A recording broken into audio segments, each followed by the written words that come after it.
बिस्मिल्लाहिर्रहमानिर्रहीम। अस्सलाम वालेकुम नाजरीन। मारूफ astrologer, religious scholar, business consultant Mohammad Usama Ali sahab जो हैं वो हमारे साथ मौजूद हैं। पाकिस्तान के सियासी मंजरनामे पे बड़ी तेजी से चीजें तब्दील हो रही हैं। क्यों इतनी स्पीड पकड़ी हुई है मामलात ने, इस पे हम बात करेंगे, जानने की कोशिश करेंगे। इमरान खान साहब के मुस्तकबिल के हवाले से नवाज शरीफ बलोचिस्तान और सिंध में पेनिट्रेट करने की कोशिश कर रहे हैं। इलेक्शन कमीशन में कुछ मुलाकातें हुई हैं, सदर साहब ने एक खत लिख दिया है, पीटीआई के वुकला, बल्ले का निशान, बहुत सारे मामलात हैं। उसामा अली साहब, सर कैसे हैं आप? शुक्र अल्हम्दुलिल्लाह। आप सुनाएं, क्या हाल है आपके? सर मैं बिल्कुल ठीक, अल्लाह का बहुत शुक्र है।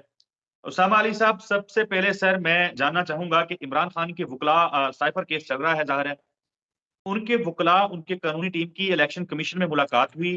उन्होंने कहा कि इंट्रा पार्टी इलेक्शन के हवाले से जो पार्टी निशान का मामला है वो फाइनल करके हमें दें, रिटर्न फैसला जो है वो सुनाएं, ताकि जो कंफ्यूजन है वो खत्म हो जाए। वुकला के मुताबिक इलेक्शन कमीशन ने हामी भर ली है, फैसला आया नहीं है, यानी कंफ्यूजन अभी बाकी है कि बल्ले का निशान बाकी बचेगा, इमरान खान साहब पार्टी के चेयरमैन बाकी बचेंगे या नहीं।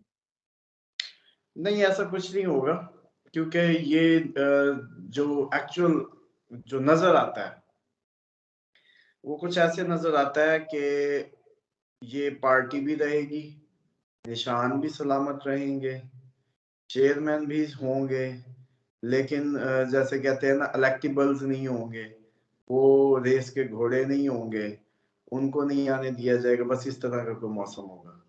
तो इसलिए और आपको याद है कि खान साहब की जो नाअहली की बातें करते हैं, लीगल साइड अभी तक कोई इशू नहीं है, और लीगल साइड की तरफ से फिक्र ना किया करें। आप लोग देखें कैसे कैसे टाइमों से आप निकल आए हैं माजी से। मुझे तो आप लोगों को पता नहीं, मैं सोचता रहता हूँ कि हमारे शायद जहन में ये सारा कुछ होता है।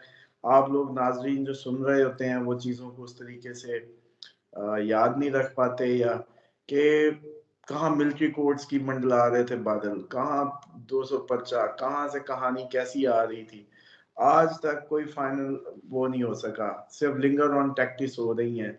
पर्दे जो नहीं लगानी, पेशियों में पेशियां, चीजें आगे पीछे, जमानत तक, सिर्फ जमानत तक की जंग है बस।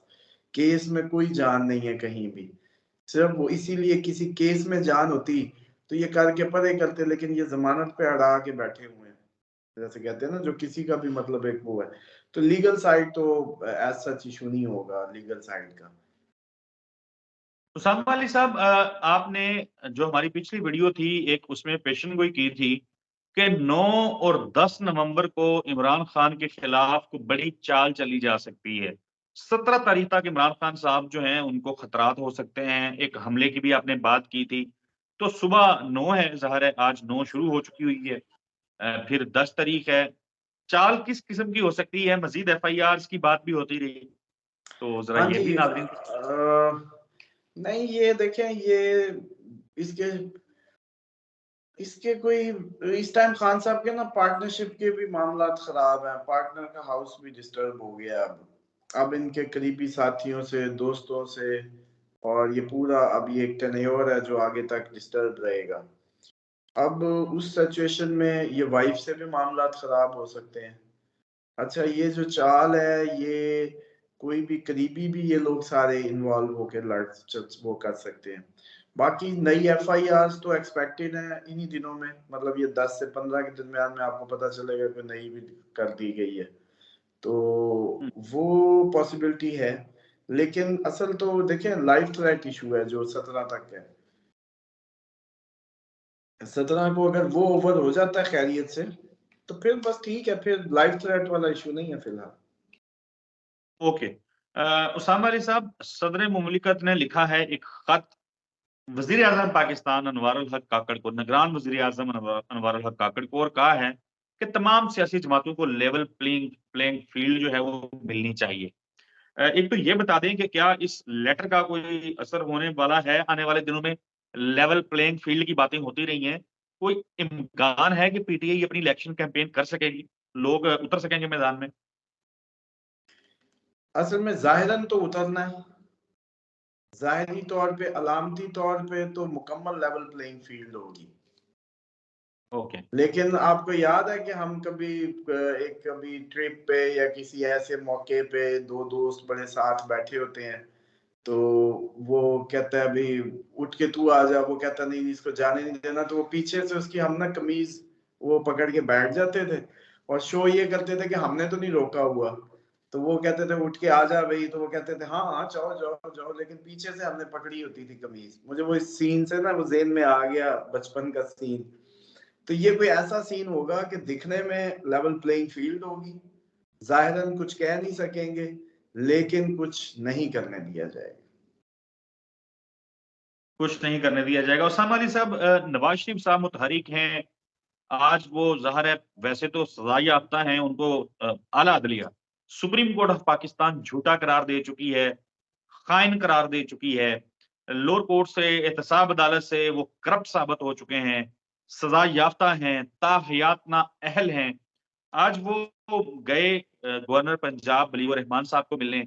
ज़ाहिर है उन्होंने फातिहा भी की, उनका बड़ा नुकसान माजी में हो चुका है बलीवर रहमान साहब का, उनकी जो अहलिया थी वो भी एक हादसा हो चुका है। खैर, उन्होंने फातिहा की, इजलास भी हुआ, अहम फैसले भी हुए। उन्होंने बलोचिस्तान भी जाना है नवाज शरीफ साहब ने, बीएपी बाप पार्टी के लोग शामिल होने हैं। सिंध में बशीर मेमन साहब आ गए हुए हैं। नून लीग एमक्यूएम से इत्तेहाद कर चुकी है, पीपल्स पार्टी को टफ टाइम देने वाली है। तो ये सिंध और बलोचिस्तान, इसका जवाब दे दें, मैंने दोनों चीजें जो हैं वो इकट्ठी आपसे पूछनी है, ये जरा डिटेल से देखिए बताएं कि सबसे पहले तो इस बात को समझ लें कि एमक्यूएम तो जिधर से ऑपरेट होती है वहीं से ऑपरेट हुई, जैसे उस टाइम पे ऑपरेट हुई कि जब उसको सिग्नल दे दिया कि भाई चलो भाई अब हम इधर नहीं बैठ रहे, तो वो भी जैसे आपने देखा होगा इवेंट्स पे भी कुछ लोग ऐसे होते हैं जो एक दूसरे में कनेक्टेड होते हैं, वैसे हमें नहीं पता होता, लेकिन जब एक का फटा पड़ जाए उठ के खड़ा हो जाए तो बाकी भी नुकरों से पता चलता है वो भी जा रहा है बाकी वो भी भी चल जा रहा है, सकते हैं, वो जो जो जहां बाकी भी जहां चल का रहे होता है ना वो उठ के। तो ये आज मैं सीन ऐसे ही खींच रहा हूँ, पता नहीं मुझे क्या हो गया, लेकिन बहरहाल मेरे ज़हन में ऐसे ही नक्शे आ रहे हैं ताकि आवाम को जो हैं। है नहीं ना वैसे नहीं कहते हैं सही ना, सही मानों में वो कहते समझ हैं आ चुप जाए ये चुप रह हो क्या रहा चलेंगे। है। देखें जैसे ही उन्होंने बाजवा साहब ने इंडिकेशन दी थी खान साहब को, तो उसके बाद एमकेएम भी गई, बाप भी गई, ये सारी, तो इन पे इतनी कोई हैरत की क्यों बात हो रही है जब इतना प्रोटोकॉल मिल रहा है नवाज शरीफ साहब को, तो ये तो जुंगे में सारा कुछ वैसे ही तोहफे में मिलना है, ये बाय वन मतलब गेट नवाज वन शरीफ फ्री। साहब, तो मंजरनामे से तो ये लग रहा है ना कि नवाज शरीफ साहब जो हैं वो चौथी मर्तबा वजीर आजम बन के, ताकतवर वजीर आजम बन के, सादा अक्सरियत लेके या 2/3 अक्सरियत लेके आ रहे हैं अभी प्रीमियरशिप पे। नहीं देखे, अभी ये ना कहलवाएं, जनवरी के बाद ये बातें होनी है, जनवरी गुजारें, और ये आप लोगों के मंजरनामे ना बहुत तेजी से बदल रहे हैं। नवाज शरीफ साहब का गो के जैसे कहते हैं कि अगला साल बेहतर है, लेकिन नवाज शरीफ साहब को 2/3 अक्सरियत जो चाहिए वो नहीं मिल सकती, और उसके बगैर उन्होंने काम नहीं करना। और बाकी ये जितनी भी पार्टी, मिसाल के तौर पे एमक्यूएम भी मिला लें, उधर से बाप भी मिला लें, ये हो गई 2/3 अक्सरियत। बताए ना, यही तो होता है और वही हो रहा है आज, मतलब उन्होंने ज़हन पहले से सेटल कर लिया है, वरना हजूर ये जो इत्तेहाद थे ये इलेक्शन के बाद हुआ करते हैं, रिजल्ट्स के बाद ये तोड़ फोड़ होती है। इसका मतलब है इतना यकीन है कि ये वाज़ेह अक्सरियत नहीं मिल सकती, पहले दिन से ही, मतलब अपनी एक दिन भी अकेले काम करना गवारा नहीं किया कि भाई आप पहले 1-2-4 हफ्ता अपना लगाओ अकेले, ना माहौल बने तो फिर किसी से मदद मांगना भी, तुम भी इल्हाक कर लो, तुम भी। ये अलायंस बता रहा है कि बहुत जैसे कहते हैं कि इजी गेम नहीं है इनके लिए। और दूसरा इसीलिए जरदारी साहब भी, बिल्कुल। सर जरदारी साहब भी आपको पता है कि पीटीआई के हलकों में सॉफ्ट कॉर्नर्स थे, पीटीआई के 2 बंदे, आप लोग हल्की फुल्की खबरें सुन रहे हैं कि कभी ज्वाइनिंग का ऐलान कर सकते हैं, पीटीआई के पीपी के लतीफ पीपी खोसा के हवाले से बातें तो उन्होंने ये तब्दील है कर दी है। कौन, ये है कौन, पीपी के बानी अराकीन।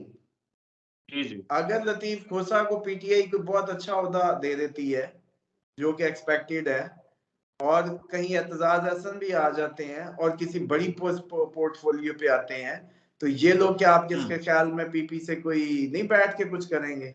डेफिनेटली ये तो यूं हो गया मामला, ऊपर से ही कनेक्टेड हो गया। और अगला जो बिल्कुल टाइम है वो है भी कुछ इस तरह का कि जो हालात बन रहे हैं, क्योंकि अभी तो देखें ये सारी बातें हैं, बस ज़हनी सफर है। मेरी गट फीलिंग पूछे, जो मेरी इल्मी जांच है उसके मुताबिक जनवरी में कुछ अनयूजुअल चीजें हैं, बस अल्लाह करे वो ना हो। उनकी मौजूदगी में फरवरी के बारे में गुफ्तगू करना बड़ा ही अजीब लगता है। मतलब आप लोगों के लिए फॉर्मेलिटी के लिए मैं कर भी दूं, लेकिन मुझे जो अंदर से गट फीलिंग है वो कोई सपोर्ट नहीं करती।